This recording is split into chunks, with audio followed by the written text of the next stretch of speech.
Just one question I have. You told me, we heard about that the Vedas say that don't make any images of the God. Yeah. Whoever worships anything which has been created throws himself in darkness, right?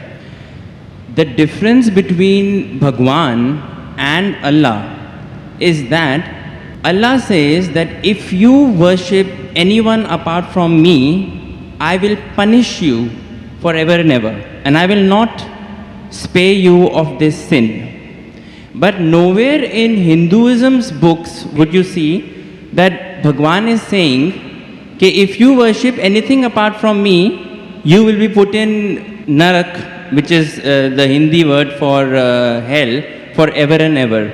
Now why I'm saying that to you is, the concept of God in Islam, Christianity and Judaism is the same, in which he feels bad if anyone worships anything else apart from him.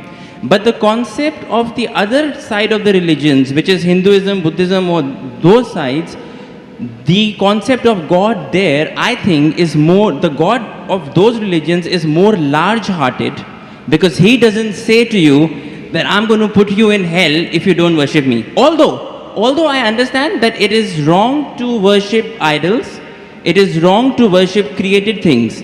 But I do feel that because that, I somehow feel that, you know, Kulhu Allahu Ahad, Allahu Samad, Lam Yalid wa Lam Yulad. Basically, God, there is nothing like him, right? So why in the Quran or the Bible or the Jews' scripture we are attributing a human feeling to God, that, let us say, my father gives me everything, he gives me all the money, and I give that money to the poor people, right? Now one day, if I forget my father, yeah, so my father will feel bad. But this is the human nature. God is more large-hearted than that. Even if I don't worship him, he should have no problems. You know, he should not put me to hell, because that's egoistic. Egoism is a part of human nature, not of God, is what I feel, according to my understanding. Brother Rahul is an old friend of mine, mashallah. Whenever I come to Dubai, no question answer session goes without him asking a question. He's following me since many years. When I came in 2005, when I came last year, and yesterday night, we had a good session for a couple of hours. And though he didn't mention his name, he's Rahul, mashallah. And we pray that may Allah guide him. Inshallah, may Allah give hidayah.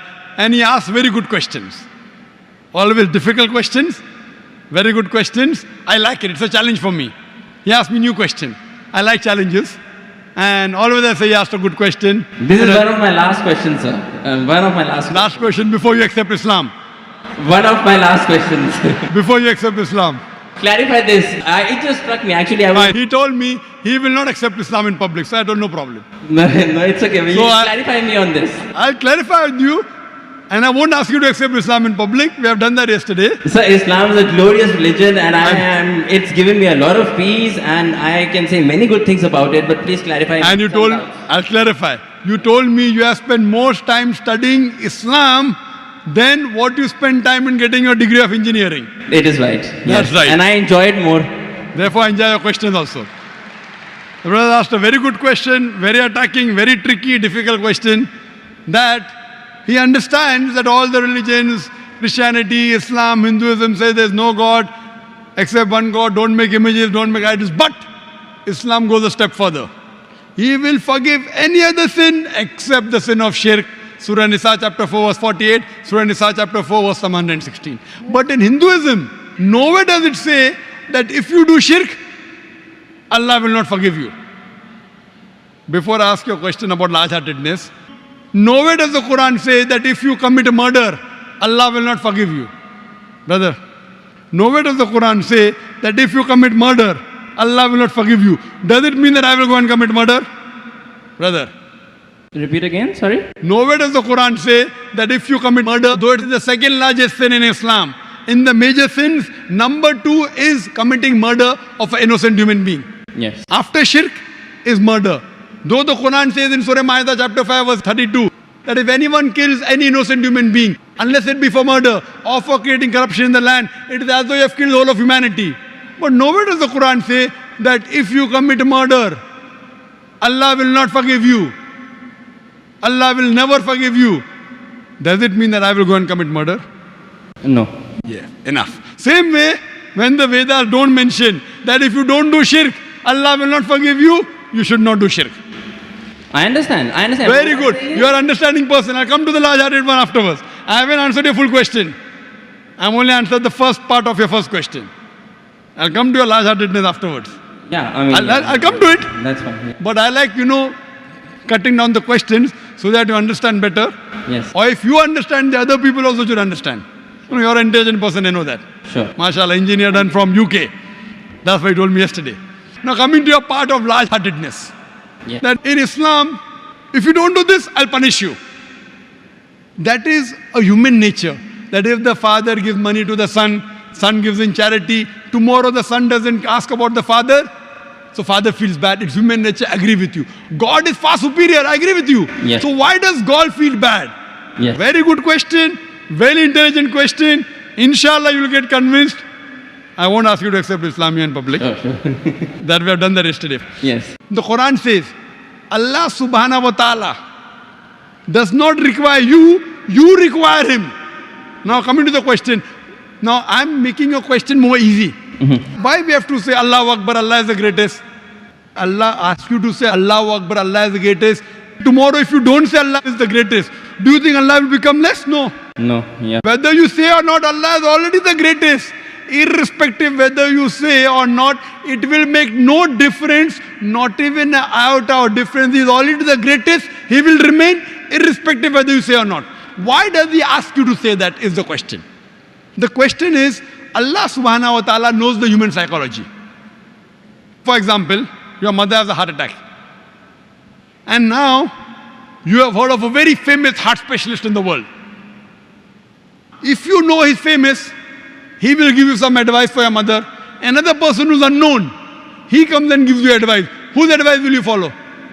Repeat again, sorry. If your mother has a heart attack, Yeah. there's a person who you know is the most famous heart specialist in the world. I would follow the advice of the specialist. Why? Because you know he's number one, he's most famous. So the reason Allah asks you to praise him is not for his benefit, it's for your benefit. Because the moment you praise Allah, you will follow his advice. Agreed. By following his advice, Allah will not benefit, you will benefit. Yes. By the doctor giving advice to you, he will not benefit. Yes, you may give him fees so that way he'll benefit. You aren't giving any fees to Allah. Yes. So Allah doesn't benefit anything. But the moment you praise him, it is human. When you say, Allah is the most wise, Allah is the greatest, Allah is the most merciful. Most wise, he gives advice, I'll follow. Most greatest, I'll follow him. Most merciful, I'll follow him. So you say all these praises not to benefit him, to benefit yourself. Agreed. Yes. So when you worship him, it does not benefit him, it benefits you. Yes. When you follow the advice of the doctor, it will benefit if you give him fees. Yes. You don't give any fees to Allah. Yes. It benefits you. Yes. So same way, Allah is large-hearted. By punishing you, do you think he will benefit? No. By punishing, he becomes I'm coming to it, brother Rahul. Yeah. Let me complete my answer. Sure. Yeah. By punishing you, he will not benefit, but he is giving you a fear. Why? If you have alcohol, he will punish you. If you have drugs, he'll punish you. Whether you have drugs or what difference does it make to him? Now, if he says, okay, don't have drugs, but if you have drugs, I will not punish you, then will you have drugs or not? You will have. If I give an examination, write two. No, I won't have. If I'm convinced it's wrong for me, I won't have. I don't need that fear of the hell. The Right. fear of the hellfire to be put in my mind Yes. to yes. avert me. God convinces people in different ways. Some people with reason and logic. You're a logical person, you're convinced with logic. Some people want fear, some people want punishment, some people want reward. There are 3-4 types of ways which Allah speaks. You get convinced with reason and logic, you're like me. Yeah. You're like me. Yes. Some people, they are not convinced with reason logic. Leave logic. I'll get reward, I'll do it. I'll get punishment, I'll stay away. So if, लेकिन सच क्या है होता क्या है reality में is the fear is it reality वो होएगा yes I'll tell you reality is that the hellfire is there and the punishment is there. Brother, right? let me complete the answer. Yeah. Will you allow me to complete the answer or you will? Yes, please. Let me complete, I'll give you a chance. Ji. I'll give you a chance to say that you're convinced. Yes. But before I complete my answer, you're interjecting. Sure. Yeah, please. After I complete, I'll give you a chance and ask you. Sure, yeah. Now, there's a teacher taking an examination. 2 plus 2 is how much? 4. Convinced? Now, there are some people, the teacher says, okay, now in the examination, those who write correctly will get plus point, will pass. Those who don't write correctly will fail. Now, when the teacher is telling hundreds of things, it's difficult for everyone to remember. But if you want to remember, you write. If you write correct, I'll pass you. If you write wrong, I'll fail you. So now the student starts memorizing. He starts like you passed your engineering. You are afraid of failing. Yes. If you wouldn't have studied, you would have failed. So if teacher says, no problem, even if you write wrong, I will give you part degree. Will you study? No. Though you're logical, you understand Boyle's law, you understand trigonometry, you understand chemistry, but to remember, you have to stay awake, you have to slog. Teacher says, no problem, you understood? You write in the examination, right or wrong, 2 plus 2 is 3, I will pass you. Will you study? Well, it depends. I won't, but probably someone who is more sensible would asking study you. to learn some knowledge. Correct. If the teacher says, now your aim is to get the degree. Yeah. Once you understand, if you fail, you won't get the degree. Yeah. So here Almighty God speaks logically. Some people logically it doesn't make a difference whether hellfire is there or heaven is there. Other people, you do it, you get a reward. Like when you speak to your child, sometimes you speak logically, sometimes you say, I'll give you a chocolate. Yes. Sometimes, ek lafa marunga. Yeah. I will give you 1 slap. Yeah. So this is what God knows, the psychology of the human being. He's our creator. Sometimes logic, sometimes reasoning, sometimes reward, sometimes punishment. But once he says, he has to follow. He can't lie. Once he says, he has to follow. So he's trying to convince you. Suppose your son. Yeah. I know you're not married. Yeah. I know you're not married.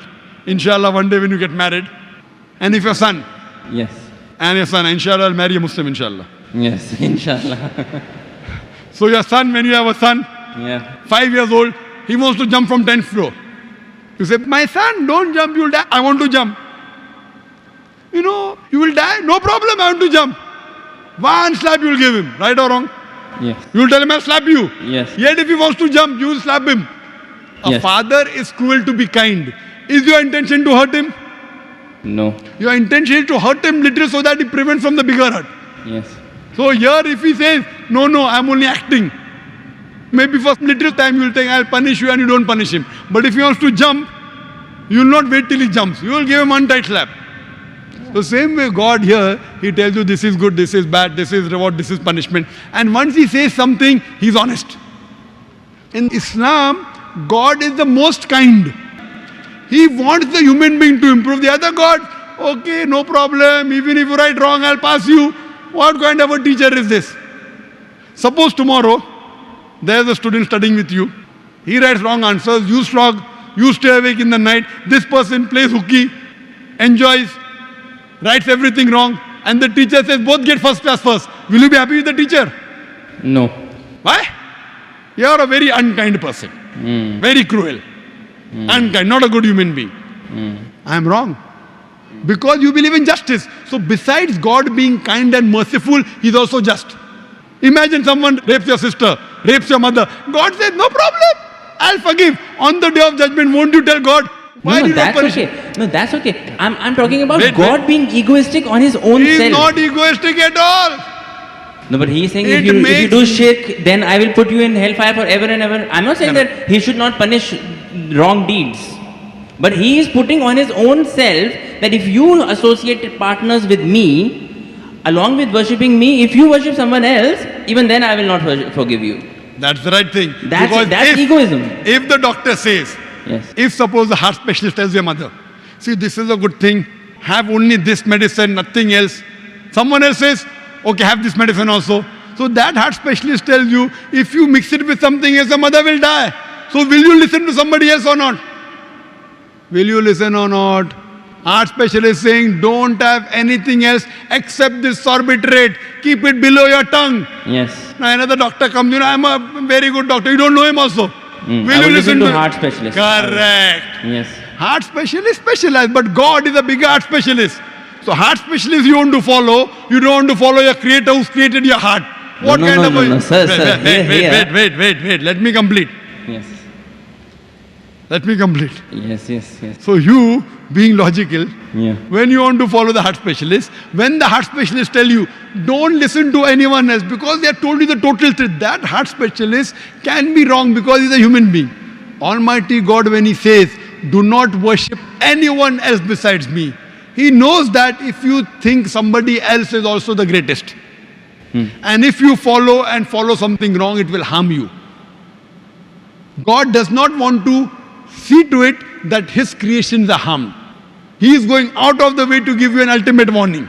Other sins, maybe I will forgive. That is one type of murder, is one type of sin, very wrong, second largest. But one, if you worship somebody else, you can do anything. You can start murdering, you can start having drugs, you can start raping.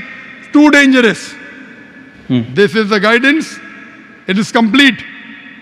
Because he is the creator, he knows no one else is the creator. Now someone else tries to behave like a creator when God knows no one else can create you. It is very dangerous. That's the reason he says that following advice, worshipping anyone, obeying anyone as the creator, not obeying normally. Normally you want to obey a father, no problem. Obey a mother, no problem. Going against the commandments of Almighty God. Worshipping somebody That is else. what I'm trying to find out. Is that the right God who is saying that if you associated partners with me, I will never forgive this sin? You are taking, it's a catch-22. I am questioning whether a God who thinks like that, is that the correct God? Correct God. You are saying he is the correct God, hence Why? he knows. Why? Yes. I have checked up with science. This Quran passes Yes. the test. When I put science to your Hindu scriptures, it fails. Yes. When I put science to Bible, it fails. So even if I agree with you with my earlier question, maybe this is ambiguous, fine. 80% is proved to be 100% correct. 20% is ambiguous. Inshallah, logically, even this will be right. If I have to put that way. But the other way, if a doctor who's solid... Stronger argument would be that 100% is correct. 100% 100% of it is proved that it is correct. If 20% ambiguous is I'll there... tell you one thing, brother. Your mind hasn't reached that level. My mind hasn't reached that level. Right. The science hasn't reached that level. Maybe 100 years afterward, 1000 years after, it will be proved 100% correct.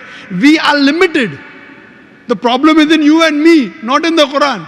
Similarly, but a person who's very powerful, a person who's a heart specialist, he knows his stuff very well. He'll be sure. Do this, nothing else.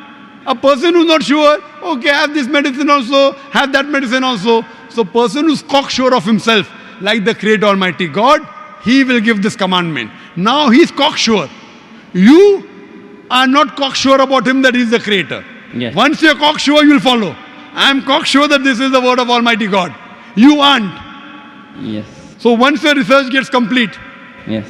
you know very well that the other scriptures don't pass the test. Yes. I challenge you to get any scripture that you know of which is even close to the Quran. No, this is the strongest scripture that I that's so, for sure. So when you know, Yeah. I can't ask you to accept because you know we spoke yesterday. Right, okay. But when you know it is the thing, then the ego is in you, not in Almighty God.